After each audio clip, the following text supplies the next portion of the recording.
What if everything you've heard so far has only been the beginning? For 4 chapters, we followed the evidence. We explored dreams. We explored the sleeping brain.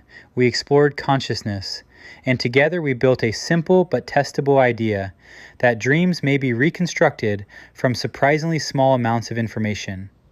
But every investigation eventually arrives at one final question: not how dreams are built, but where the information comes from.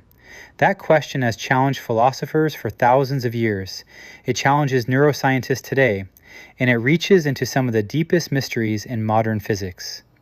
Before we begin, one thing must be made absolutely clear. Everything you've heard throughout this series has been carefully separated into 3 categories: established science, testable hypotheses, and informed speculation. That distinction will remain the foundation of everything that follows. This episode is not about replacing science. It is about exploring where science has not yet reached. Some of the ideas you're about to hear may eventually prove correct. Some may prove incomplete. Some may be entirely wrong. That is not a weakness. That is how discovery begins. Because history has shown us something remarkable. The greatest breakthroughs rarely begin with answers. They begin with better questions. Today, we ask what may be the biggest question of Project Oneiris. If dreams are constructed from information, where does that information come from? Welcome to the final chapter of Project Oneiris. The question science cannot yet answer. For thousands of years, humanity has looked to dreams for answers. Ancient civilizations believed dreams were messages from the gods. Others believed they revealed the future, connected us to distant places, or allowed the soul to travel beyond the physical world. Modern neuroscience transformed that conversation. Today, we understand far more about sleep than at any other point in history. We can observe REM sleep. We can measure electrical activity across the brain. We understand that dreams are closely associated with memory, emotion, learning, and complex neural processes. Yet despite these extraordinary discoveries, one profound mystery remains. Where does the experience itself come from? Throughout Project Oneiris, we have followed the evidence one step at a time. Part 1 explored the mystery of dreams. Part 2 examined the foundations of modern sleep science. Part 3 investigated consciousness itself. Part 4 introduced the Oneiris hypothesis, a testable framework proposing that consciousness may reconstruct complete dream experiences from surprisingly limited informational prompts. That hypothesis does not reject neuroscience. It builds upon it. It asks a different question. Instead of asking how the brain creates every detail of a dream, it asks how little information consciousness may actually need before constructing an entire reality. If that hypothesis proves useful, it offers a new way of investigating dreams. But it also exposes a much deeper mystery. If dreams are reconstructed from informational prompts, where do those prompts originate? That is the question that brings us here. Before we continue, one principle must remain absolutely clear. Everything discussed in this episode falls into one of 3 categories. First, established scientific knowledge. These are ideas supported by evidence, experimentation, and broad scientific consensus. Second, testable hypotheses. These are proposed explanations that can be investigated, challenged, refined, or rejected through future research.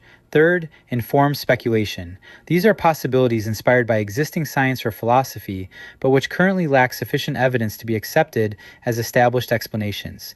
Keeping these categories separate is essential. Science advances not by treating speculation as fact, but by allowing evidence to determine which ideas survive. This episode is not an attempt to replace modern neuroscience, nor is it an attempt to prove extraordinary claims. Instead, it explores the frontier where current scientific understanding begins to fade into unanswered questions. History reminds us that today's accepted science was often yesterday's speculation. Continental drift, black holes, quantum mechanics, the existence of atoms, each was once viewed with skepticism before evidence transformed the conversation. That history does not mean every speculative idea is destined to be correct. Far from it. Most speculative ideas are eventually discarded. But progress depends upon our willingness to investigate difficult questions honestly. Project Oneiris asks one such question. If consciousness constructs dream experiences from information, what is the ultimate source of that information? There are several possibilities. Some arise from neuroscience itself. Some emerge from information theory. Some have been proposed within theoretical physics. Others remain philosophical questions with no agreed-upon scientific answer. Over the next several chapters, we will examine these possibilities one by one, not to declare a winner, not to force a conclusion, but to understand what each idea contributes and where the evidence currently ends. Because the goal of Project Oneiris has never been certainty. Its purpose has always been curiosity guided by evidence. The deeper we investigate dreams, the more they begin to reveal something unexpected. Perhaps the greatest mystery is not dreaming itself. Perhaps the greatest mystery is information. And that is where our investigation truly begins. Is reality fundamentally information? Before we ask where dream information comes from, we may need to ask a more fundamental question. What is information? When most people hear that word, they think of books, computers, or the internet. But in science, information has a much broader meaning. Information describes relationships, patterns, differences, structure. It is what allows one state of a system to be distinguished from another. Without information, there would be no memories, no language, no DNA, no mathematics, no instructions for building life. Information is woven into nearly everything we know. In biology, DNA stores information that guides the development of an entire organism. In computing, billions of transistors switch between simple states to create astonishingly complex software. In physics, information has become increasingly important in discussions about black holes, quantum systems, and the nature of reality itself. Some scientists and philosophers have even proposed a bold possibility. Perhaps information is not simply something contained within the universe. Perhaps information is one of the universe's most fundamental ingredients. This idea appears in several different forms. Some researchers have suggested that physical reality may emerge from underlying informational structures. Others have explored whether space, time, and matter themselves could be expressions of deeper mathematical relationships. These are active areas of theoretical research and philosophical debate. They are not established scientific conclusions. Project Oneiris does not require these ideas to be true, but they raise an intriguing possibility. If consciousness reconstructs dreams from informational prompts, perhaps information itself deserves far more attention than it has traditionally received in dream research. Consider a simple example. A single strand of DNA contains an extraordinary amount of biological information. From that information emerges an entire living human being. The instructions are remarkably compact. The result is unimaginably complex. Or think about a musical score. On paper, it consists of symbols, yet when performed by an orchestra, those symbols become emotion, movement, and experience. The written information remains relatively small. The lived experience becomes vastly larger. Throughout nature, we repeatedly encounter the same principle. Small amounts of structured information can give rise to astonishing complexity. Project Oneiris asks whether dreaming may represent another example of that principle. Not because dreams are identical to DNA, not because dreams function like computers, but because complexity often emerges from surprisingly efficient informational foundations. If that observation is correct, then perhaps the deepest mystery is not how complicated dreams become. Perhaps the deeper mystery is how remarkably little information consciousness may require before constructing an entire subjective world. This idea naturally leads to another question.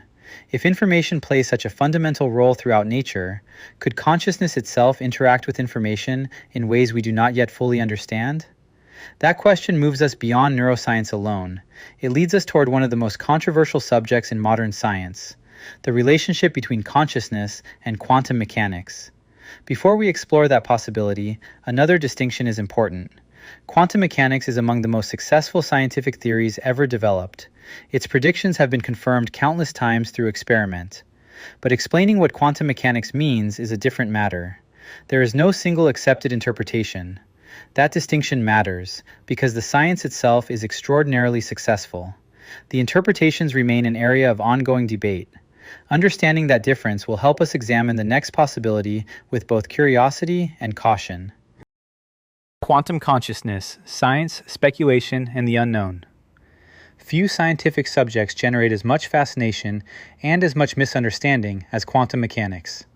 For many people, the word quantum has become associated with mystery.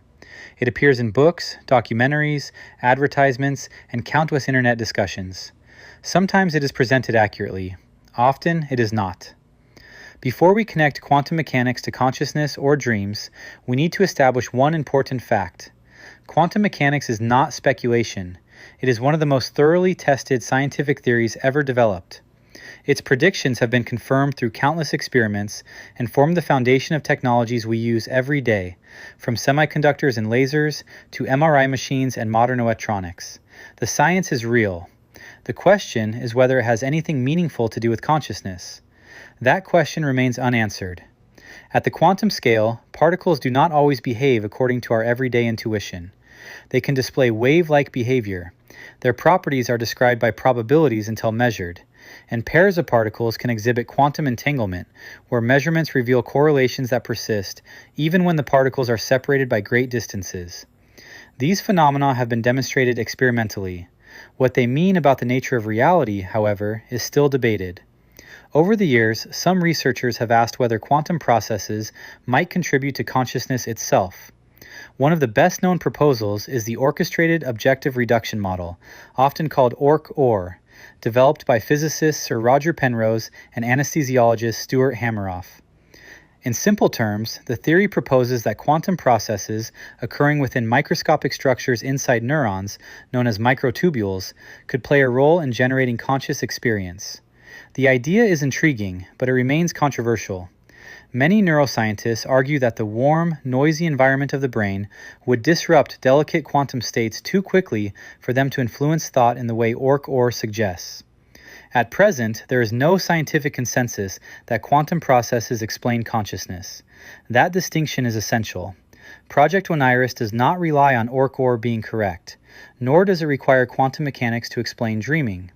Instead, it asks a simpler question. If consciousness interacts with information in ways we do not yet fully understand, could future discoveries reveal mechanisms beyond today's models? The honest answer is, we do not know. Science has encountered similar moments before. Electricity existed long before humanity understood electromagnetism. Microorganisms existed long before microscopes revealed them.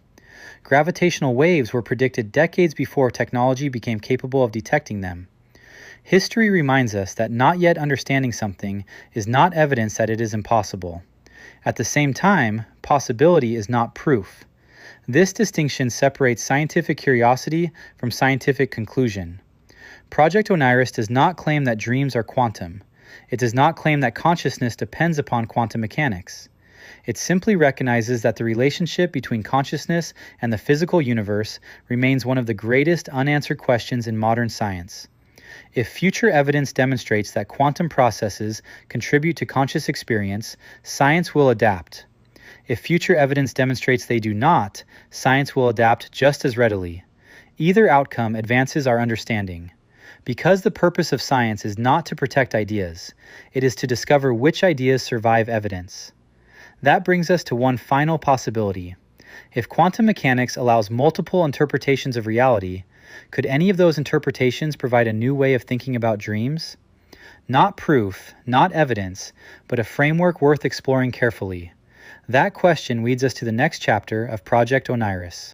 Multiple realities, information, and the Oneiris framework. Throughout this investigation, we have followed a simple rule: go where the evidence leads, and be honest about where it stops. So far, we have explored established neuroscience, information theory, and the possibility that consciousness reconstructs dreams from remarkably small informational prompts. We have also examined quantum consciousness as a fascinating but unproven area of research. Now we arrive at perhaps the most controversial question in the entire series. Could there be more than one reality? To many people, this sounds like science fiction. Surprisingly, it is also a legitimate scientific discussion, not because multiple realities have been observed, but because several interpretations of quantum mechanics attempt to explain the mathematics in different ways.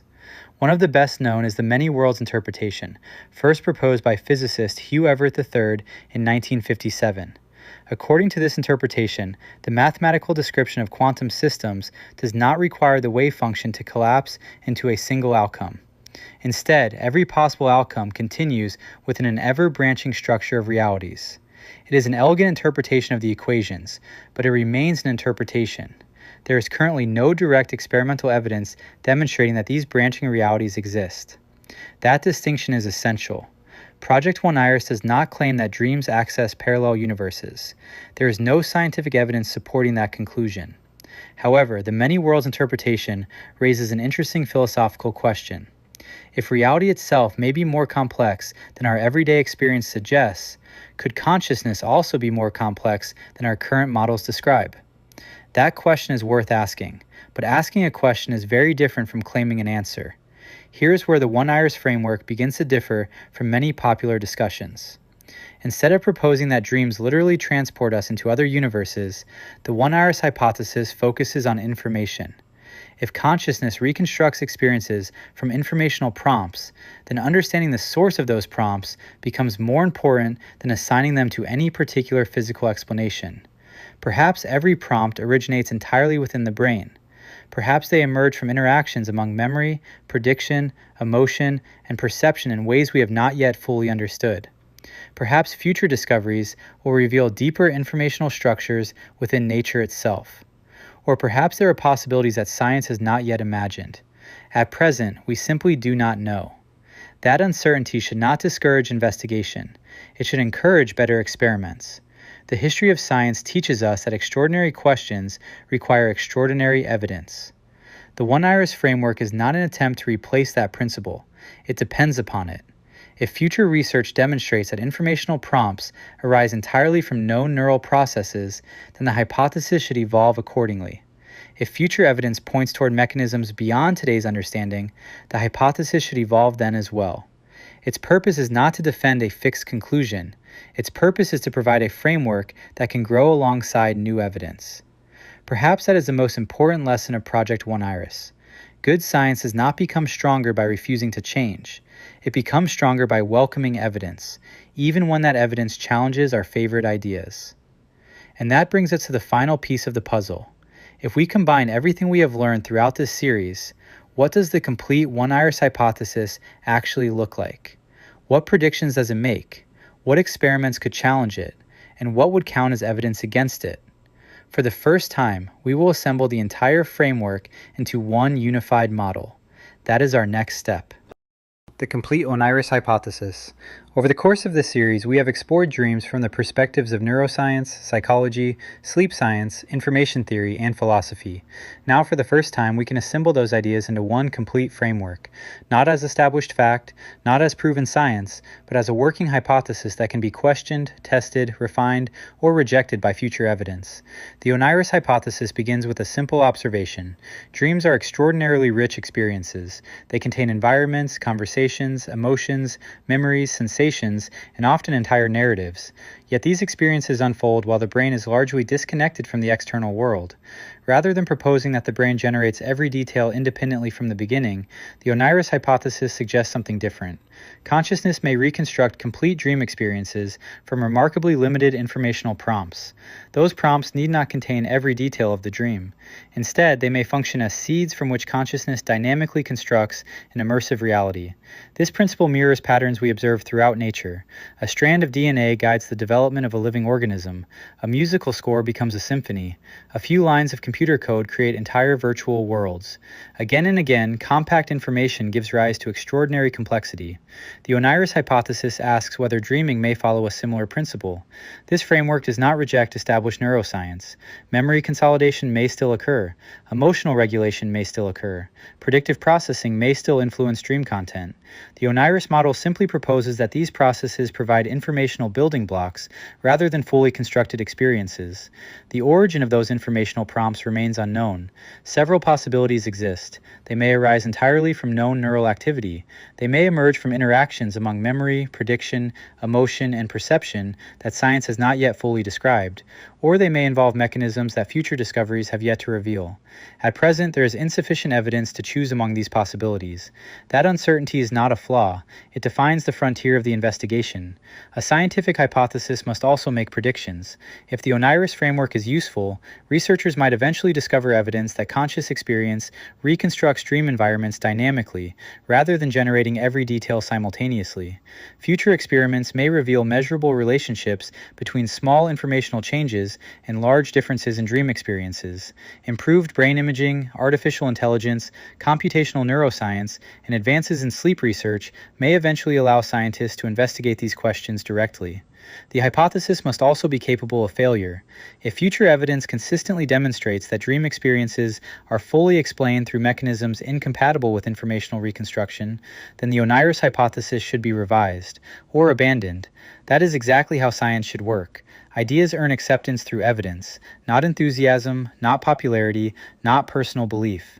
Perhaps the greatest strength of the Oneiris framework is not that it claims to have solved the mystery of dreams, it is that it provides a new question to investigate. Instead of asking only what dreams mean or why they occur, we also begin asking how consciousness transforms information into experience. That shift in perspective may ultimately prove valuable, whether the Oneiris hypothesis is entirely correct, partially correct, or fundamentally mistaken. Because every meaningful scientific advance begins with a question that was once considered impossible to answer. Project Oneiris has never claimed to possess the final answer. It has attempted something far more modest, to build a framework that encourages better questions, and better questions have always been the beginning of better science. The end of one journey, the beginning of another. Every investigation eventually reaches a point where the evidence grows quiet, not because the questions disappear, but because we have reached the current limits of human knowledge. Project Oneiris has now arrived at that point. We began this journey with a simple mystery. Why do we dream? That question led us through sleep science, neuroscience, memory, consciousness, information, and finally to the edge of modern scientific understanding. Along the way, we discovered something unexpected. The deeper we looked into dreams, the less this became a story about dreams alone. It became a story about consciousness itself, about information, about reality, and about humanity's endless desire to understand its own existence. The Oneiris hypothesis may ultimately prove correct. It may prove incomplete, or future discoveries may reveal that it is fundamentally wrong. Every one of those outcomes would represent scientific progress, because science has never been about protecting ideas. It has always been about improving them. History reminds us that today's unanswered questions often become tomorrow's discoveries. There was a time when no one knew what caused disease, a time before atoms, before galaxies beyond our own, before DNA, before gravitational waves. Each generation inherited mysteries that seemed impossible until they weren't. Perhaps consciousness is simply the next frontier. Perhaps dreams represent one small window into understanding it. Or perhaps the greatest discoveries still lie in directions we have not yet imagined. No documentary, no scientist, no philosopher, and certainly no single hypothesis will answer every question. That is not how knowledge grows. Knowledge grows because people are willing to ask difficult questions, design better experiments, challenge existing ideas, and change their minds when the evidence demands it. If Project Oneiris has accomplished anything, I hope it has demonstrated that curiosity and skepticism are not opposites. They are partners. Curiosity asks the question. Skepticism demands the evidence. Science needs both. As artificial intelligence advances, as neuroscience develops more powerful tools, as brain-computer interfaces improve, as physics continues exploring the deepest structure of reality, questions that seem impossible today may become ordinary science tomorrow. Whether the Oneiris hypothesis survives that future is less important than whether it helps inspire the search, because every meaningful scientific idea should ultimately serve one purpose, to bring us closer to the truth. Not the truth we hope to find, but the truth that nature reveals. If you've joined me through all 5 parts of Project Oneiris, thank you. Not for believing this hypothesis, but for being willing to examine it with an open mind. Whether you agree, disagree, or remain completely unconvinced, you have participated in something that science depends upon, thoughtful inquiry. The conversation does not end here, it begins here. Perhaps somewhere watching this series is a neuroscientist, a physicist, a mathematician, an engineer, or a student who will one day discover evidence that changes everything we think we know about dreams and consciousness. If that day comes, Project Oneiris will have achieved exactly what it set out to do, not by providing the final answer, but by encouraging someone to ask the next question. Because the greatest discoveries in human history have never begun with certainty. They have always begun with curiosity. I'm Chris McGrail, and this has been Project Oneiris. Thank you for taking this journey with me. Keep asking questions, keep following the evidence, and never stop exploring the mysteries that make us human. Until next time, take care.